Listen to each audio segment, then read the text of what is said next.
Éleveur depuis mon mariage, depuis que j'ai rencontré mon mari, donc depuis 1976. Toujours des limousines, oui. Voilà, la propriété était au nom de mon mari et maintenant qu'il est à la retraite, la propriété est à mon nom. Alors notre profession, je dirais, c'est presque une entreprise qu'on a. Donc nous, on est naisseurs-engraisseurs. Donc on a des limousines qui en plus est un cheptel inscrit chez nous. Et donc on fait naître les petits veaux et on les élève et quand on les vend, ce sont des bêtes finies. C'est vrai que si on arrive à valoriser la bête entièrement, c'est-à-dire du cuir, la viande, tout, si on arrive à faire toutes ces transformations en France, l'éleveur, l'agriculteur ne peut qu'en tirer du profit. Et puis c'est vrai que les coûts aussi, pour tout un chacun qui va acheter, ça sera moins élevé automatiquement. Quand un produit revient de l'étranger fini en France, de toute façon, là, aujourd'hui où on parle d'écologie, où on parle de raccourcir les filières et tout, je pense que si on peut arriver à faire tout en France, ça sera que mieux. Ça, c'est sûr. Hein. À l'origine de l'association, ce sont les 3 communes de Saint-Thierry-la-Perche en Haute-Vienne, Saint-Junien en Haute-Vienne et Nontron en Dordogne qui avaient déjà l'habitude de collaborer ensemble.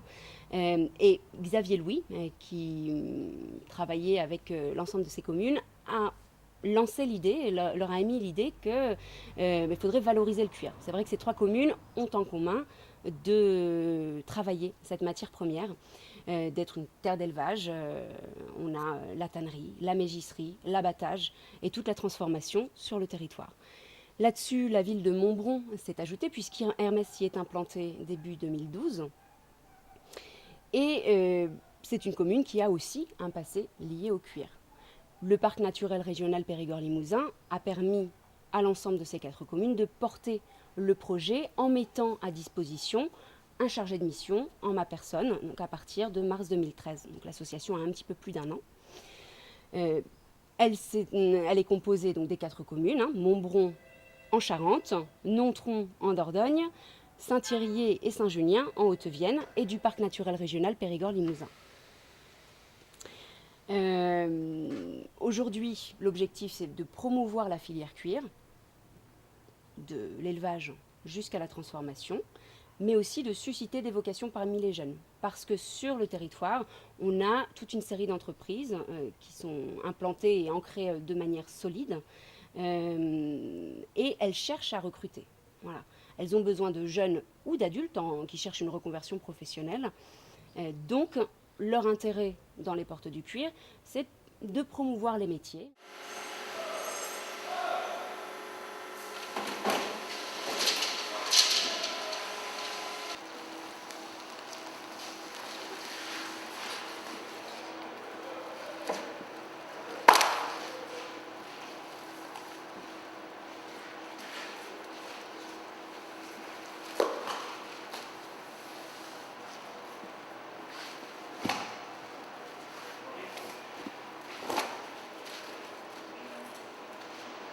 Mon poste, salage des veaux, récupérer les veaux qui tombent à la dépouilleuse, dans le coureur, comme vous avez vu, les ramener dans la salerie, les étaler, parfiler les pattes avant, supprimer le masque, saler le masque à part, bien vérifier qu'il y ait du sel partout sur la peau, et à suivre, une autre, une autre, une autre. Et au bout de 2 jours, sauf si ça tombe un vendredi, comme aujourd'hui, 2 jours, et les peaux sont mises sur palette. Plié à l'envers pour dégager le maximum de sel dessus, puisque le sel a fait son travail, mais pas moins de 2 jours. Pas question de plier une peau qui vient juste d'être salée là. Du travail qui ne servirait absolument à rien. La peau serait perdue. Elle rougirait, elle ne prendrait pas le sel, et tous les poils tombent, c'est une peau qui est perdue, qui est bonne pour l'écarissage. Voilà.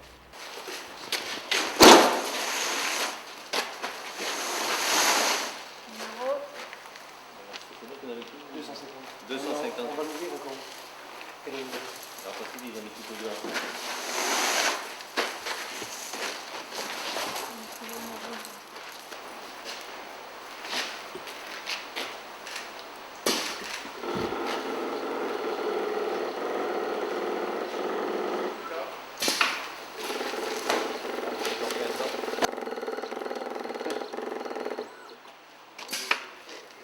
train de marquer la peau pour la traçabilité du cuir après pour la suite et pour pouvoir remonter jusqu'à l'éleveur si c'est possible. Si on a les bonnes étiquettes et les bons numéros. Bon, celles-là elles arrivent de Thiviers ou de Ribérac. C'est les éleveurs qui font partie du PER, du parc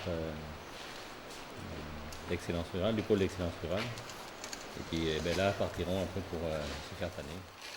On est à la tannerie de Chamont, donc, qui est située à Saint-Pardoux-la-Rivière, dans le nord du département de la Dordogne. On est en train de marquer des pots qui sont issus du projet du pôle d'excellence rurale, qui consiste à rémunérer l'éleveur contre des efforts faits sur sa peau. Donc là, en fait, on a besoin de cette traçabilité pour associer la peau à l'éleveur et ainsi permettre la rémunération. Je suis ingénieur cuir pour CWD. Je suis donc mise à disposition par CWD pour la Chambre économique de Dordogne, par laquelle j'ai été mandatée sur le pôle d'excellence rurale filière cuir. Le projet a démarré en février 2012 et le temps de structurer la filière et de mettre au point un circuit court avec tous les partenaires sur le nord du département, on a réellement commencé au mois de janvier 2014. L'objectif, c'est de créer de la valeur ajoutée sur le territoire. On a aujourd'hui des éleveurs sur ce territoire qui ne sont pas au courant que les peaux sont de mauvaise qualité aujourd'hui en France. On a des pays voisins qui ont des meilleures peaux et on veut montrer qu'avec un guide d'opération donné à l'éleveur, on est capable d'augmenter la qualité.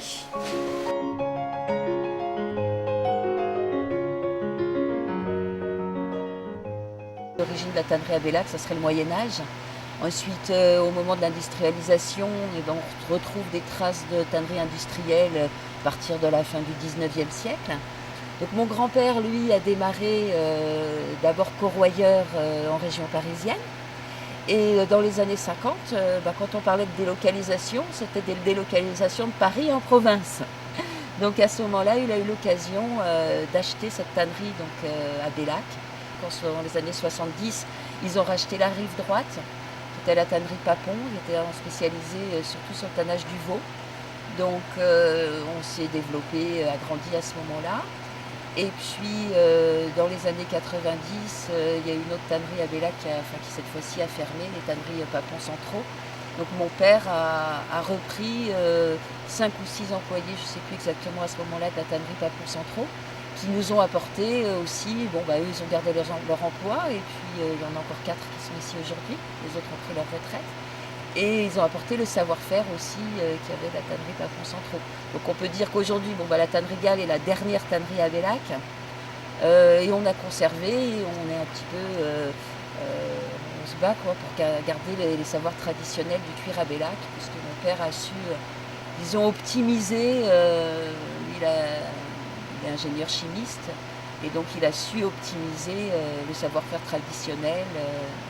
Voilà. J'ai dû reprendre la relève de mon père, puisqu'il est maintenant âgé. Ce que j'ai l'habitude de dire un peu comme blague, c'est que lui, son dada, c'était l'équitation, puis que moi, en tant que femme, c'est plutôt les accessoires de mode, les sacs, les ceintures. Donc je propose à l'entreprise un développement qui va dans ce sens. Donc l'idée, c'est de vraiment garder notre savoir-faire. Donc bien sûr, la sellerie, c'est toujours le cuir façon sellier, avec des tannages traditionnels à l'ancienne, des finitions à l'ancienne, ça restera toujours notre cœur de métier.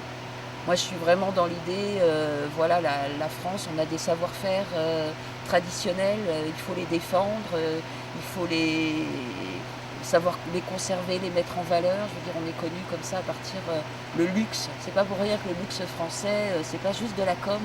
Le fait que nous, nos clients vendent à l'international, ils vendent plus à l'international pratiquement qu'en France. Mais c'est pas juste une question d'image. L'image, elle se fait sur tous ces gens qui travaillent, qui ont su garder des savoir-faire à tous les échelons, et que ce soit de l'opérateur aux créateurs, qui sont encore capables de savoir faire des choses avec ces très bons produits qu'on est capable de faire en France et à la tannerie Gall. Voilà. Mais également chez nos confrères, puisque j'ai un blouson de chez Colombier que je porte fièrement. Voilà.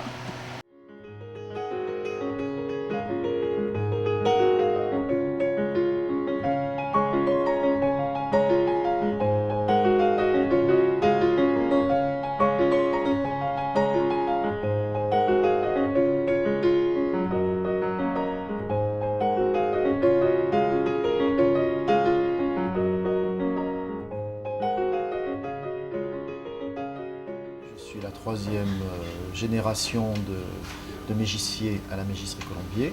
Je travaille en association avec mon cousin Pascal Colombier. Et notre activité a démarré en 1925 dans cette société. C'était mon grand-père Léon Colombier qui avait commencé à fabriquer du cuir pour les ganteries de Saint-Julien.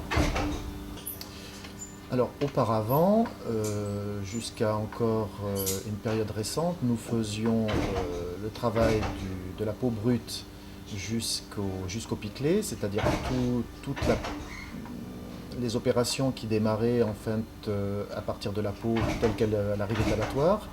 Aujourd'hui, nous ne faisons plus les premières étapes de la peau, donc nous ne faisons plus le reverdissage pour tout un tas de raisons et notamment de pollution, mais nous commençons à fabriquer le cuir à partir du piclé ou de la peau tannée, c'est-à-dire ce que l'on appelle en anglais le wet blue. La peau donc arrive semi-finie dans nos établissements. Nous assurons le tannage de la peau, son dégraissage, son retannage. À partir de ce moment-là, elle est séchée, elle est accrochée, et c'est ce qu'on appelle du stein, c'est-à-dire une peau qui est prête à être teinte. À cette étape de cette opération, la peau est travaillée en sec, c'est-à-dire elle est amincie, elle est palissonnée, c'est-à-dire on lui redonne sa souplesse. Ensuite, elle est classée en fonction de son aspect, des éventuels défauts qu'il y a sur la peau. Et elle est reprise de nouveau en phase humide, c'est-à-dire dans un tonneau avec de l'eau pour les étapes de teinture. Teinture donc, que nous faisons pour une clientèle de gantiers, de maroquiniers, de fabricants de vêtements, par exemple. Et après la teinture, la peau est de nouveau séchée, puis ensuite il y a différentes opérations mécaniques, notamment elle est de nouveau palissonnée, c'est-à-dire nous lui rendons sa souplesse potentielle. Elle est de nouveau amincie. Il peut y avoir des opérations de lustrage, par exemple, pour lui donner du brillant, mais en fonction des articles, en fait, il y a différentes phases de travail. Il peut y avoir aussi, sur cette peau teinte, un petit finissage qui est en fait une teinture mais adaptée au cuir, c'est-à-dire dont le film suit le mouvement du cuir pour éventuellement lui conférer des propriétés de protection ou des caractéristiques spéciales. Par exemple, la résistance à la griffure ou la résistance par rapport au dégorgement des colorants. Donc une multitude d'étapes viennent pour fabriquer un cuir qui, selon le client final, selon le type de client, sera plus ferme, plus souple, plus ou moins naturel, avec des couleurs diverses et variées, du blanc au noir, en passant par toutes les fantaisies possibles pour les maisons de luxe. Toutes les entreprises du territoire jouent le jeu. Elles sont là, elles sont à nos côtés, donc elles nous aident dans nos réflexions, dans la construction du projet, et elles sont présentes physiquement sur le salon.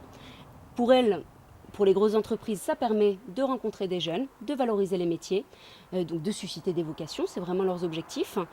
Pour des artisans métiers d'art, c'est aussi montrer à la fois leur savoir-faire, mais aussi leur créativité personnelle, et donc de vendre.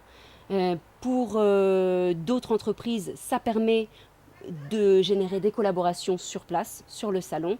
Donc c'est très positif pour tous nos exposants.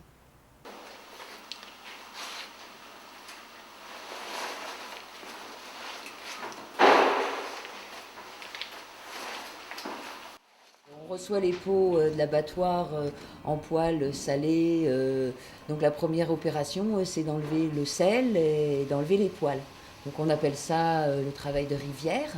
Donc les cuirs vont dans des grands tonneaux qu'on appelle des foulons en tannerie.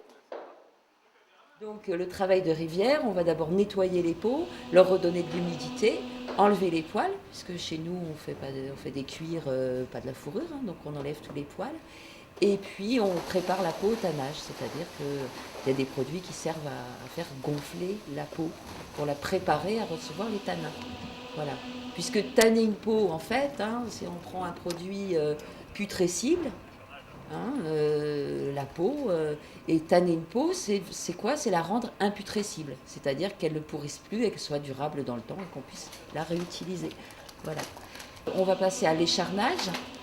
Donc l'écharnage consiste à enlever ce qui reste de chair et de graisse sous la peau et pour garder que la partie qu'on va vouloir tanner.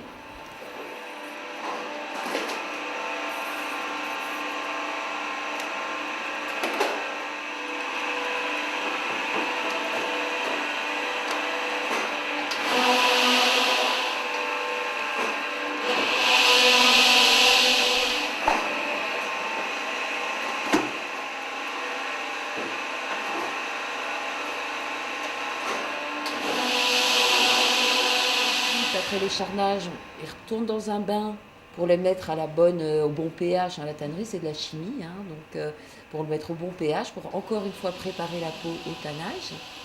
Et ensuite, on va passer au tannage, à la partie vraiment tannage, c'est-à-dire on va rendre la peau imputrescible. Donc chez nous, on fait du tannage à base du tannage végétal, hein, du tannage à base de tanins végétaux. Donc comme ça se faisait de manière ancestrale, hein, quand les humains ont découvert qu'en laissant une peau, quand un animal était mort au pied d'un arbre et qu'il s'était resté sous les feuilles, et ben d'un seul coup la peau, ils pouvaient l'utiliser pour autre chose. Donc voilà, nous on continue à tanner avec des tanins végétaux, mais toujours en foulon. Donc nous on tanne en foulon. Et en partie également, on a une spécialité de tannage à l'écorce de chêne moulu. Donc on achète de l'écorce, hein, de l'écorce brute qui est écorcée spécialement pour ça. Et donc de l'écorce de chêne. On a un moulin qui date, qui a au moins un siècle. Hein. Nous ici on a quelques outils encore qui continuent à rendre service au-delà des années. Donc l'écorce doit être moulue d'une manière très particulière, très fine en fait. Et les peaux vont séjourner plusieurs mois dans des fosses. C'est comme des lasagnes, hein. Une couche de cuir, une couche d'écorce, et puis après on recouvre d'eau et puis on laisse ça pendant plusieurs mois. Donc ce qui a fait un tannage vraiment à cœur, qui va tanner le cuir à cœur, le cuir va du coup être très très résistant.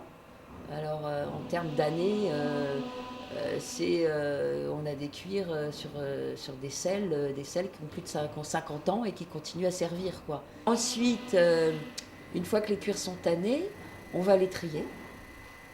En tout cas, on va les trier plus finement. Et à ce stade-là, on va les trier et on va les refendre.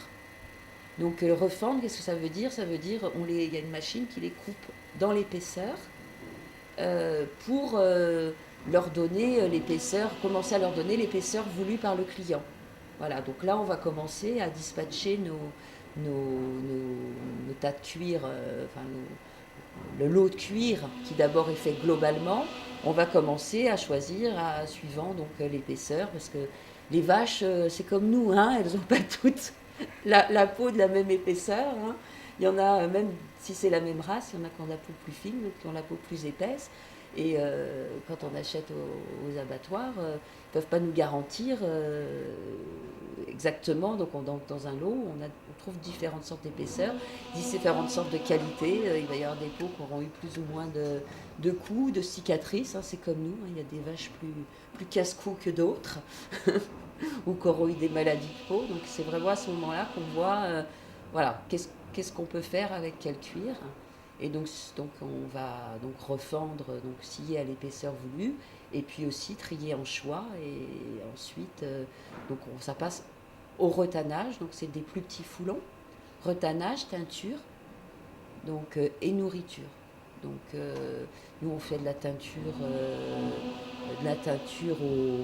au foulon. Donc on teint aussi nos peaux à cœur. Voilà, donc on ne fait pas juste de la peinture dessus. Et aussi nourriture. Donc pourquoi nourriture? C'est parce que dans toutes les autres étapes, on a enlevé le gras naturel de la peau.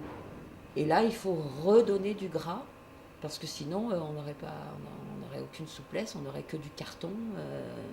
Voilà, donc on recommence déjà à nourrir à ce moment-là.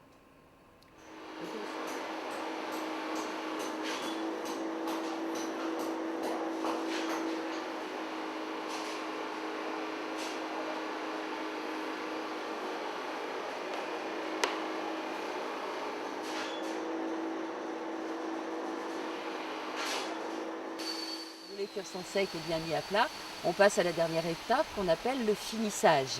Donc dans notre vocabulaire, finissage, c'est toutes les étapes en fait de finition, donc pour donner au cuir toute la bonne apparence et le bon toucher pour, à la demande du client. Voilà. Donc une fois qu'ils sont secs, on va les retrier encore, puisque à chaque étape en fait réapparaissent de nouveaux défauts, des petites choses. Donc on les trie très très souvent. Donc, et puis donc, suivant la demande du client, on va faire des différentes opérations. Donc notamment on a une opération pour certains cuirs de ponce, ce qu'on appelle le ponçage de fleurs. Donc pour ça il va falloir que je vous explique ce que c'est que la fleur. Donc la fleur c'est la partie extérieure du cuir, donc enfin la partie extérieure du corps qu'on appelle la fleur. Et à l'intérieur c'est la chair. Donc de l'autre côté c'est la chair, c'est la partie qu'on a écharnée. Voilà. Donc on fait aussi du cuir ce qu'on appelle pleine fleur. Donc pleine fleur ça veut dire qu'on n'a absolument pas touché à cette partie supérieure du cuir et on va appliquer dessus ou simplement des graissages, une sorte de différentes graisses, différents produits de finissage et aussi différentes opérations mécaniques pour le faire briller et également pour y mettre un grain. Ce qu'on oublie un petit peu, c'est que la peau brute, c'est un déchet. C'est un sous-produit de la viande. Et donc c'est vrai qu'un petit peu la merveille de notre métier, c'est de transformer ce sous-produit, ce déchet qu'on peut même pas mettre sur les dépôts d'ordures, etc. parce que c'est pas très propre en fait. Ben, nous on transforme ce déchet en un produit pour le luxe, en un produit durable, en un produit que c'est vrai qu'on aime parce que quand on touche une peau, c'est proche de la peau humaine, c'est doux, c'est chaud. Voilà, il y a une grande sensualité hein, dans le cuir, c'est pour ça qu'on apprécie le cuir.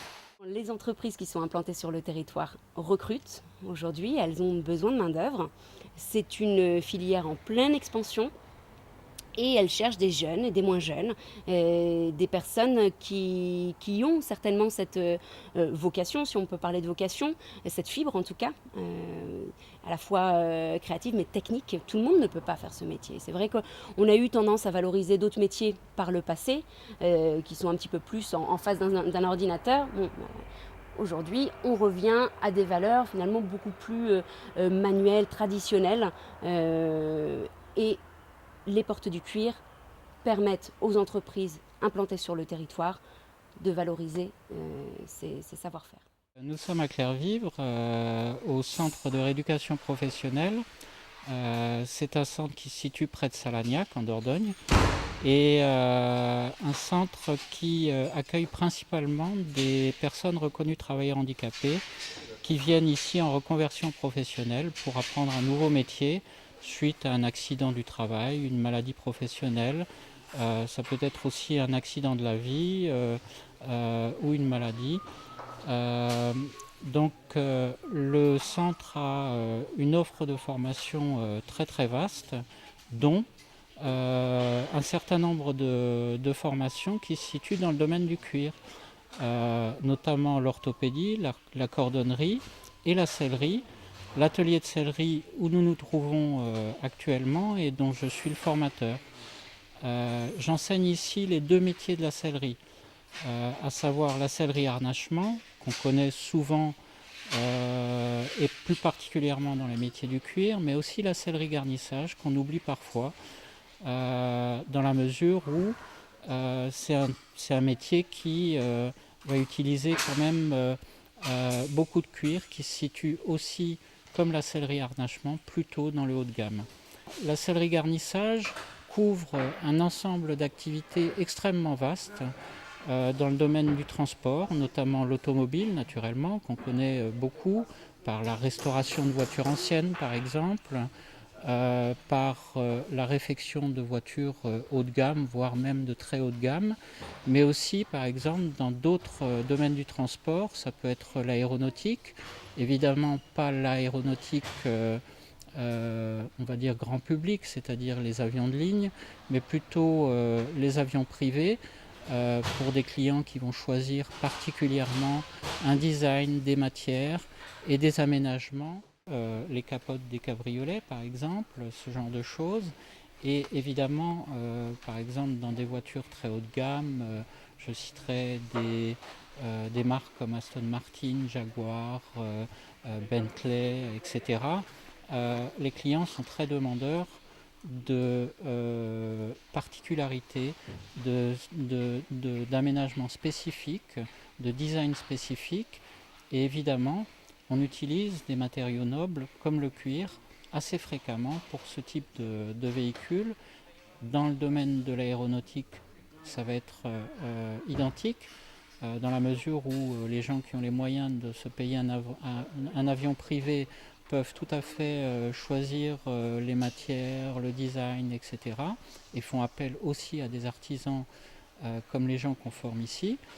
Et puis dans le domaine du nautisme, alors ça c'est une partie, j'allais dire, du champ d'activité, parce que le champ d'activité est extrêmement vaste.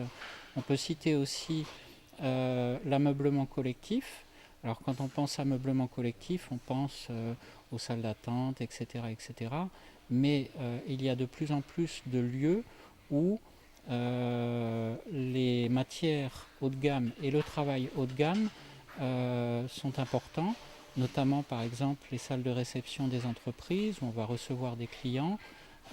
Ça peut être pour des sièges, ça peut être pour des banquettes, ça peut être pour des aménagements particuliers, ça peut être aussi par exemple des panneaux de présentation dans des boutiques pour des bijoux, des choses comme ça.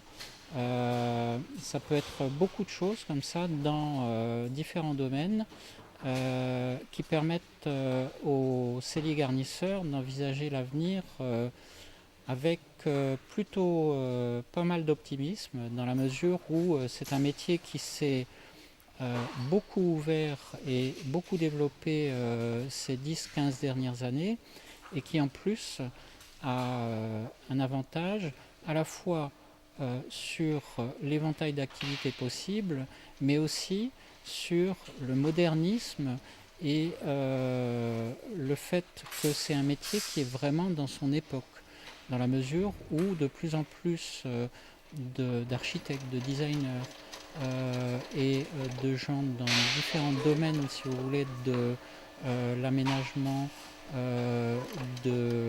du style, vont faire appel à des artisans comme les scellés garnisseurs, et en particulier dans l'utilisation du cuir, pour réaliser des travaux sur mesure, à la commande, pour obtenir un effet, une esthétique particulière dont ils ne pourront pas faire autrement que par des gens qui sont véritablement compétents, qui ont un vrai savoir-faire.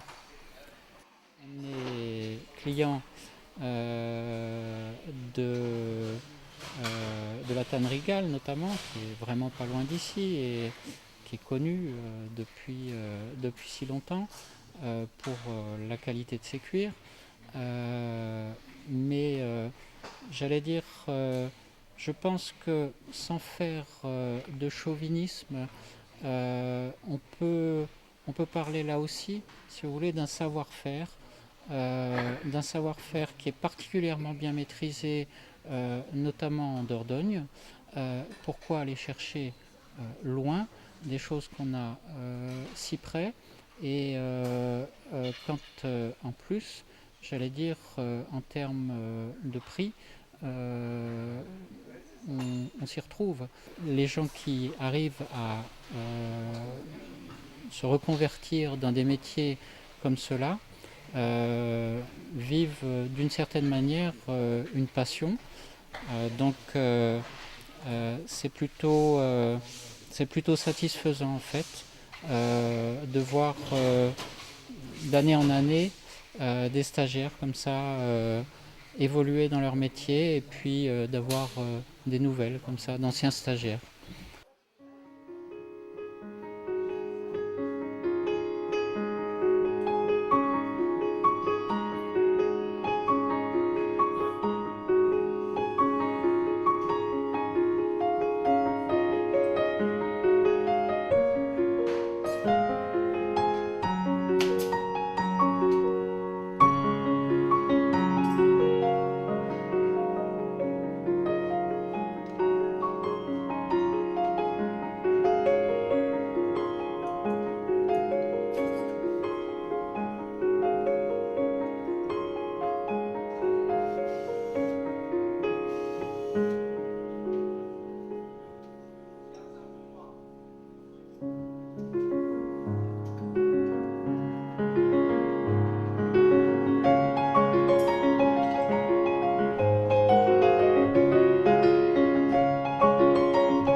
Nontron est situé en Dordogne, dans le Périgord. Nous sommes fabricants de matériel d'équitation, matériel sportif, le matériel est adressé aux cavaliers de haut niveau comme aux cavaliers lambda.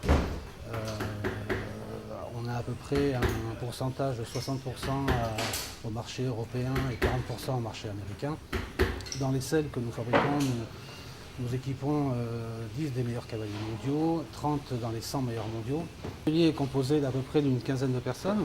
On fabrique 1700, cette année on va être sur un objectif de 1700 selles à l'année, à peu près 2000 selles sur le modèle composite de G, de GS, et 5000 selles type classique, dressage, endurance, cross et CSE. Nous avons ouvert la première année, nous avons ouvert cette année une école de formation. Nous recrutons sur une formation de 3 ans en moyenne de 8 à 10 personnes qui vont permettre d'alimenter 2 ateliers, l'atelier de sellerie de Nontron et l'atelier de Vidar, la société de Vaucourt.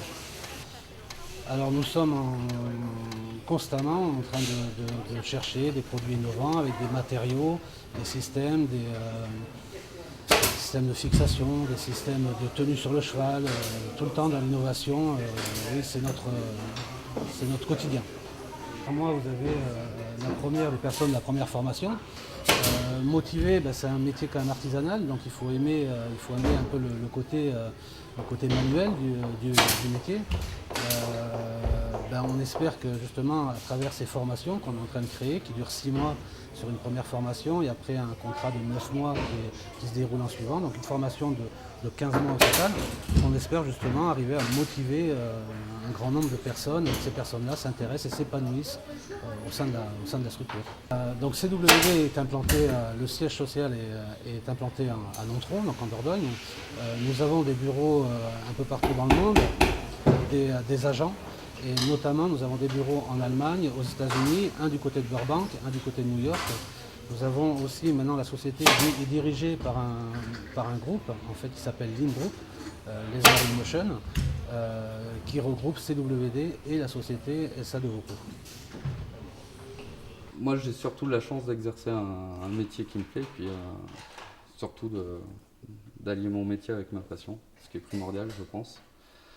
Et surtout une certaine fierté de pouvoir réaliser des objets aussi beaux et fabriqués en France. Et c'est une grande fierté pour nous. On commence par l'arçon. C'est la pièce maîtresse, c'est le châssis.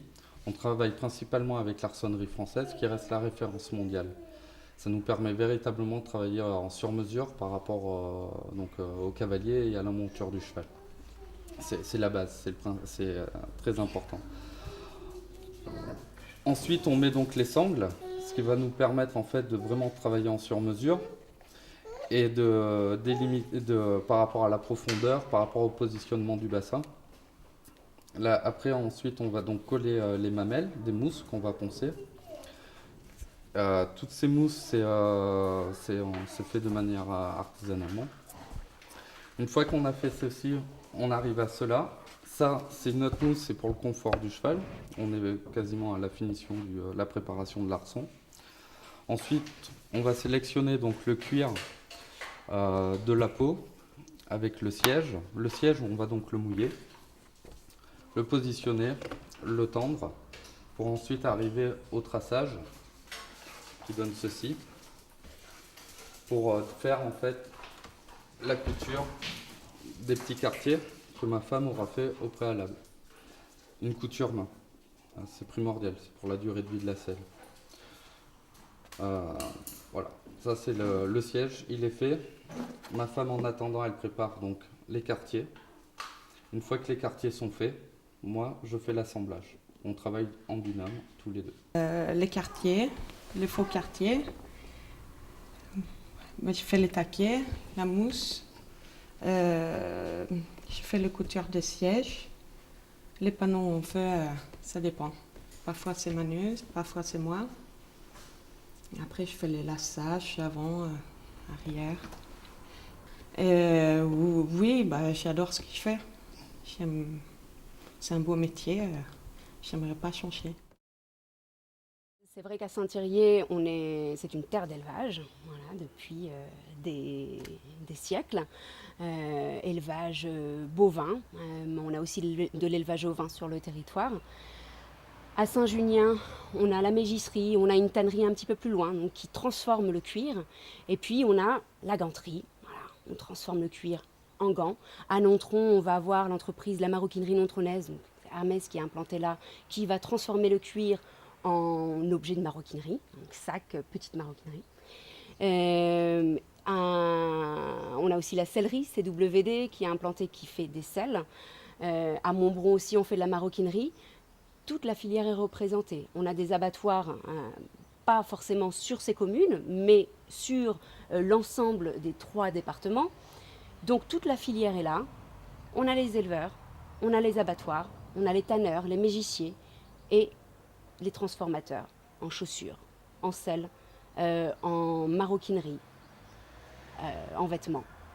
Tout est là.